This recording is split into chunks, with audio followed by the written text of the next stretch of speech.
Time now for Back Pages tonight here on Sky Sports News, bringing you a first look at the sports stories in the morning's newspapers. Joining us are sports journalist and broadcaster Henry Winter and the Sun sports reporter Jack Rosser. Welcome to you both. Let's quickly run everyone through the back pages. Not surprisingly, they're all leading with the Lionesses. The Sun says cutting it close. Kelly sealed final spot with a 119th minute winner. Gill, Spirit Dig and Magpies go for Yo. That's Brentford's Johan Rissa. Telegraph front page of their sports section splash with England 2. Comeback Queens, Lionesses roar into final with miracle extra time win, and India accuse England in spirit of cricket row. As for the Mirror, pride of the Lionesses, late drama again as Kelly sends England into final. Stokes take it as bed.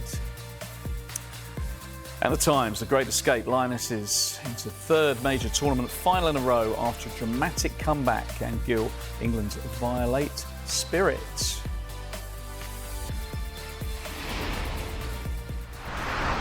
Right, let's start with the Sun. Jack, we'll start with you. You're the Sun man. Cutting it close, Kelly sealed final spot with a 119th minute winner. I mean, they put us through the ringer, these Lionesses, don't they? Nothing like a little 3 or 4-0 semi-final win. That would have done nicely, but not a bit of it. Where's the fun in that, eh? I know, it would have been lovely, wouldn't it? I was on this show last week when they went to extra time and penalty, so at least you didn't have to go through that once again. But it's incredible, isn't it, the way they sort of have the character and resolve to keep going, because the performance, again, as it was in the first half in the quarter-final, wasn't really up to scratch until the substitutes or the finishers, as they've been calling them throughout the tournament, came on. They were quite one-dimensional, England, and not really creating too much that was really causing Italy danger. There were some good saves in there from the Italian keeper, but it was all quite predictable from England until they brought Chloe Kelly and Agyeman on. And even then you thought, you know, these finishers and these substitutes have shown that they can do so much, but they weren't giving them too much time to make an impact. But Agyeman showed such incredible composure for such a young player who's really emerging on the international stage and at the stage of an international tournament as well. You've not seen that much of her in club football. She's not played hardly at all for her actual parent club, Arsenal, been out on loan an awful lot. But that composure to keep cool and to pull off that finish was incredible. And the same with Chloe Kelly to step up and deliver again when England needs someone to show some character. She did it in the final in the last Euros. She did it in the quarter-final. She's not, you know, having a sulk about staying on the bench and not being picked. She's coming on and delivering when it really matters. Yeah, Henry, there have been some criticisms of Serena Vigman, much as there were with Gareth Southgate, actually. There's some parallels there, aren't there, in the sense that, you know, the substitutions are being left quite late, but they are working, because when these girls come off the bench, they don't half make a difference. Well, yeah, and the difference between sort of Southgate, who obviously had England men's team in a final against Italy, is that he probably made his substitutions too late. Mancini was quicker, and his subs sort of pretty much changed the game in the second half. Whereas Serena Vigman, I'm sure, like the rest of the nation, I was sort of shouting at her, sort of saying, you know, why aren't you making your changes? But, you know, Serena knows. And even though, as Jack says, you know, Kelly came on with 14 minutes ago. You see her celebrating here, and, you know, totally in control. And actually, just as a slight side issue, you know, FIFA and IFAB, the lawmakers, are considering banning goals like this. The moment that the ball goes dead, i.e. is saved, there can be no rebound. They're considering bringing this in for the World Cup. So I'm glad from England's perspective they didn't bring it in tonight. But as Jack was sort of saying, you know, Agyeman came on with sort of 8 minutes to go, plus the 7 minutes of additional time. And then when he got into extra time, she could have actually won it herself with that fantastic lob onto the bar. So I think, looking forward to Sunday, whether it's Spain or Germany they play against, Serena Vigman may have to consider at some point maybe freshening the attack either earlier in the game or maybe starting one of these outstanding talents that she brings on as super subs. Yeah, I mean, Jack talked about Agyeman. Henry, just get your thoughts on her as a player. I think she's 19 years of age. You know, she's been playing at Brighton. Just a cap, I think, before this tournament. But, you know, brave selection by Serena, and she's repaying that faith in spades, isn't she? It's an amazing story. It's an amazing story. I think, wasn't she a Wembley ball girl as well, sort of earlier in her life? So, what a sort of a role model, the power of persistence, using your talent and coming on and using it like that. I mean, credit also has to go to Alessia Russo, who started the game and absolutely ran, as she always does, her socks off, and probably tired out a good Italian defence, which allowed one or two chances to open up for Adjumang. But it'd be interesting if they went with both of them up front. I can't see it. I imagine Serena's going to be sort of fairly loyal and consistent with her team selection. But the fact is that England got some fabulous talent to come off the bench. And just on your point about Adjumang, was the celebrations with her at the end when she was lying exhausted on the pitch, probably taking it all in. The fact that she scored another really important goal for England was that Chloe Kelly went over and celebrated with her. And I imagine for the later editions, if newspapers can have later editions nowadays, that may be one of the pictures, certainly in the follow-ups. Yeah, I mean, Jack, a word for Chloe Kelly, because we think where she was at the beginning of the season, she wasn't getting a look in at Manchester City, and there was all this kind of talk as where's she going to play. She needed minutes, didn't she, to be part of this tournament, and she's actually come into this tournament pretty fresh, I would imagine, having not played too much, the other side of Christmas, and she's timed her run brilliantly well, and how good for England that she has.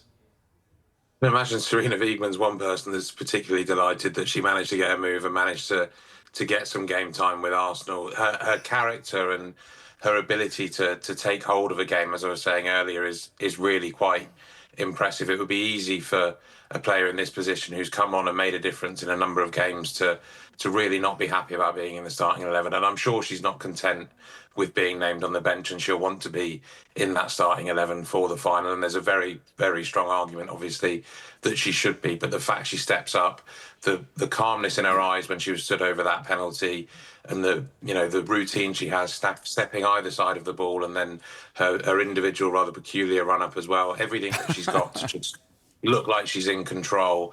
And then obviously missing the penalty, but the wherewithal and the focus to chase it down and finish it and then run away, telling everyone to calm down. What were you worried about? It's the sort of energy that in these situations teams need to get through. England have become so good at tournament football, even before Serena Vigman. Obviously, this is the sixth semi-final but this was the sixth semi-final they've reached. It's the third final in a row now under Vigman. They've become so efficient at tournament football, and every now and then you do have to rely on an individual to do something. And having those players looking over and seeing someone with that character and confidence to come on will give all of them a lift and give them the confidence that even if there are any minutes left on the clock, whether in normal time or extra time, that she can make something happen. She adds a dynamism and she certainly added a dynamism to the way they were attacking tonight. And I think that's the one thing that Vigman's got to consider starting the final, because you can't, in a game of that magnitude against a team like Spain or Germany, start as solely as they have been in the last couple of games. Yeah, absolutely. Chloe Kelly, scorer of great goals and important goals, and we can hear from her now. Congratulations, Chloe. You have a knack for producing the biggest moments. I just want to start with a bit of a quirky question, but Serena Vigman's just told Radio 5 Live that it feels like she's in a movie. I wondered, if it was a movie for you, would it be a thriller or would it be a fantasy? A fantasy for sure. It's definitely a movie that keeps you on the edge of the seat.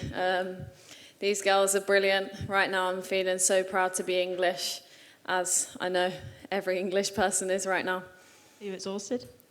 No, actually. I just can't believe what's just happened. The belief in the squad, the resilience, and the togetherness of this group is so special. And yeah, proud to be English. Congratulations. Thank you very much. We'll go to Kit.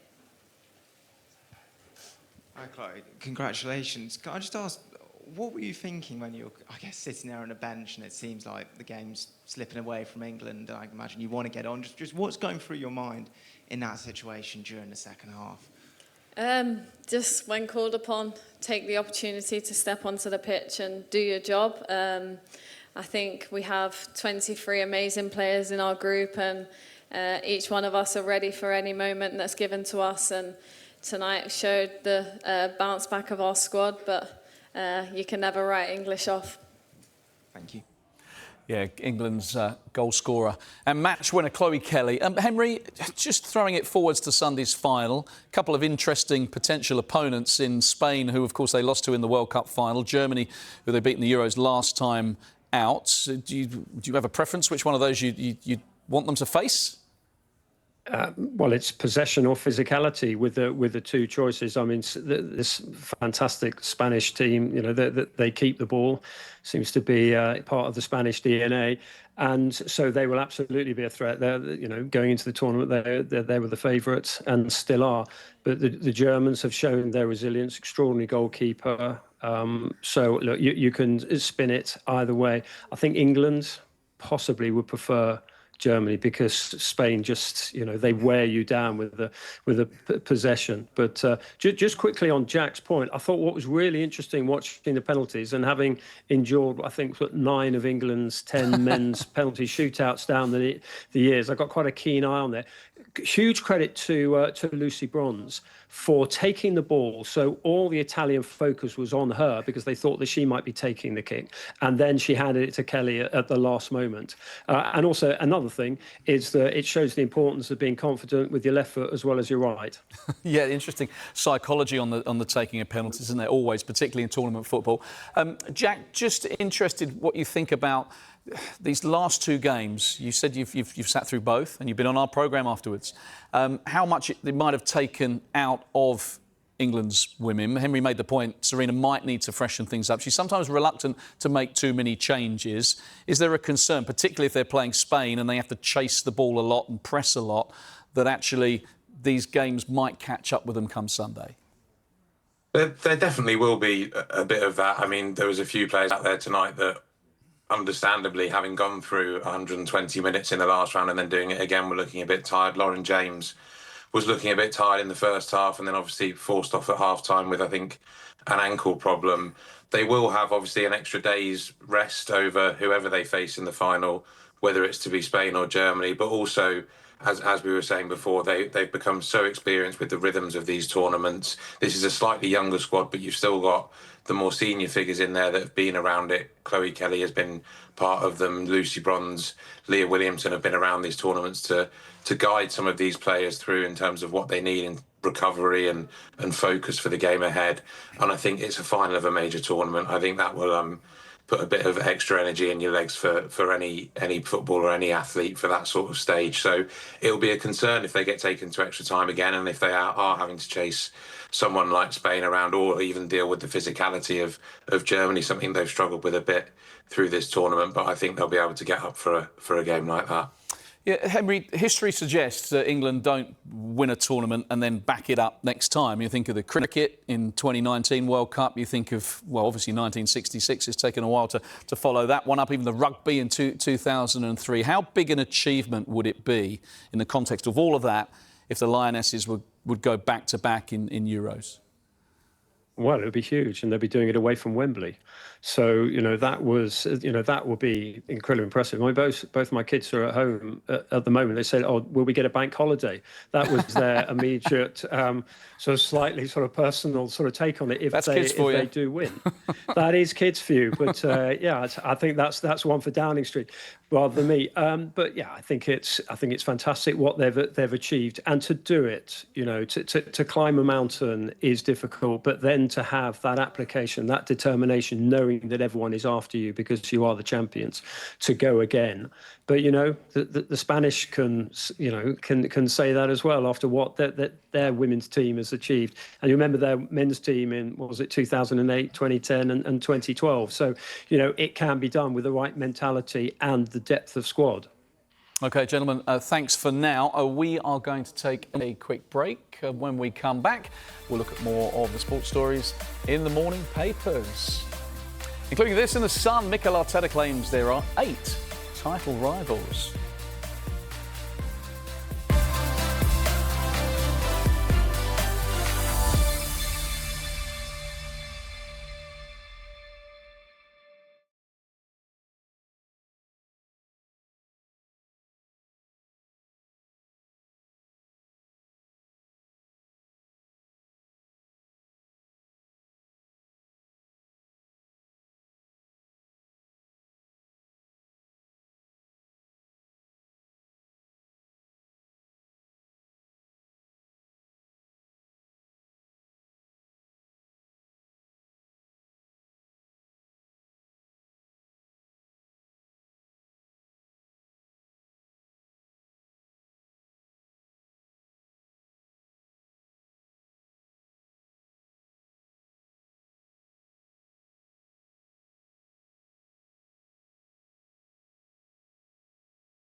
You're watching Back Pages tonight, and welcome back to football writer and broadcaster Henry Winter and the Sun sports reporter Jack Rosser. Before we get back to the Back Pages, let's hear from England head coach Serena Vigman after her Lionesses booked their place in Sunday's Euro 2025 final with a dramatic comeback win over Italy.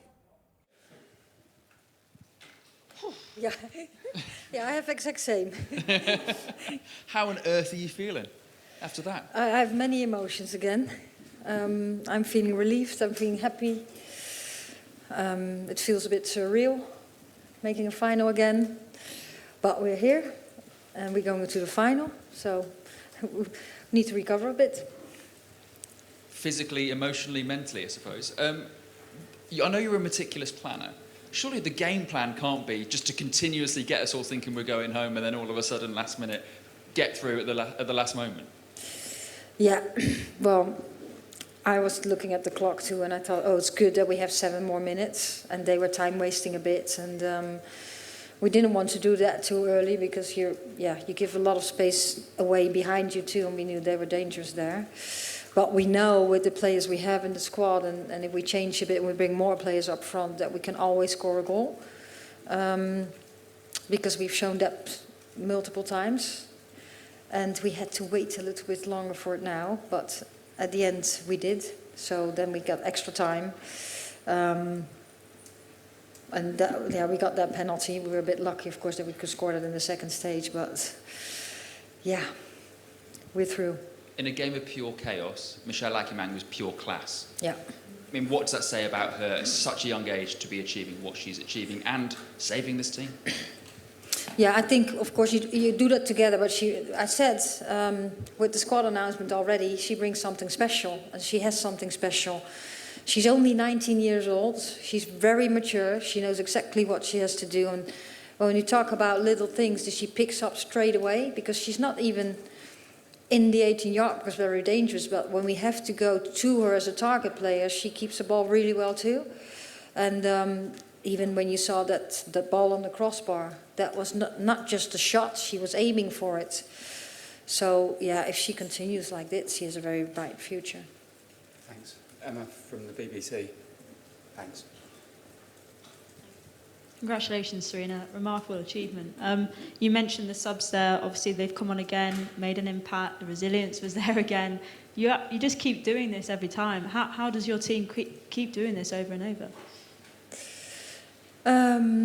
Yeah, well, they're just ready to go, and they want to have a contribution, and I think everyone accepts her role, whatever role she's given. I think what we try to do is give as much clarity about that, but also the task on the pitch, when you come in and when we make a change, or when we make a shape change. And there's just so much energy, and everyone, like, we never give up, so you know, until the referee whistles as the final whistle, you know you have an opportunity to score a goal. And we subbed to win. We had to, because we were 1-0 down. Subbed to win, and we played to win. And yeah, it's really nice then that we get it across the line. Yeah, very relieved, Serena Vigman. Right, we're going to move on from the Lionesses, talk a bit of transfers, and we'll start in the back of the Sun. And Jack, this is your story. Magpies, and with your colleague Gary Stonehouse. Magpies go for Yo. This is Johan Visser, of course, 25 million rejected. Looks like they're going to up their bid. It was not great news for Brentford, having just lost Mbumo. But firstly, what kind of signing would he be for Newcastle?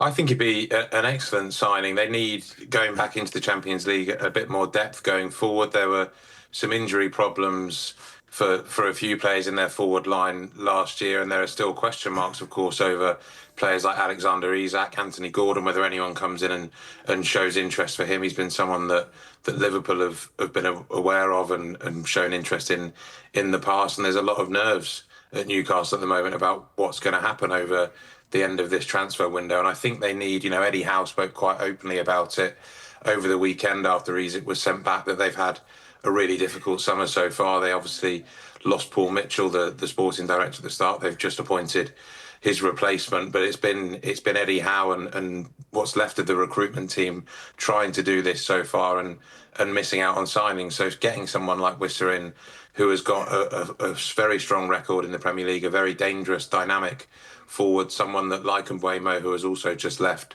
managed to step up when others have come and gone, maybe took a more peripheral role earlier on during Brentford's time in the Premier League, but has really stepped into the spotlight and done it with such assurance. He'd be a fantastic signing, but it's going to be a tricky one for Newcastle. Brentford are fairly adamant. You know, the line that's coming out of there is that they're expecting him to be part of their squad for the start of the season, even though he has been unsettled and left their training camp in Portugal. They showed with Manchester United and how Manchester United rather bizarrely reacted to the way Brentford negotiated, trying to get the most for a player that they're losing, that they can dig in and they will get what they want. So it's not going to be an easy one for Newcastle to get over the line, but it is worth the effort, I think.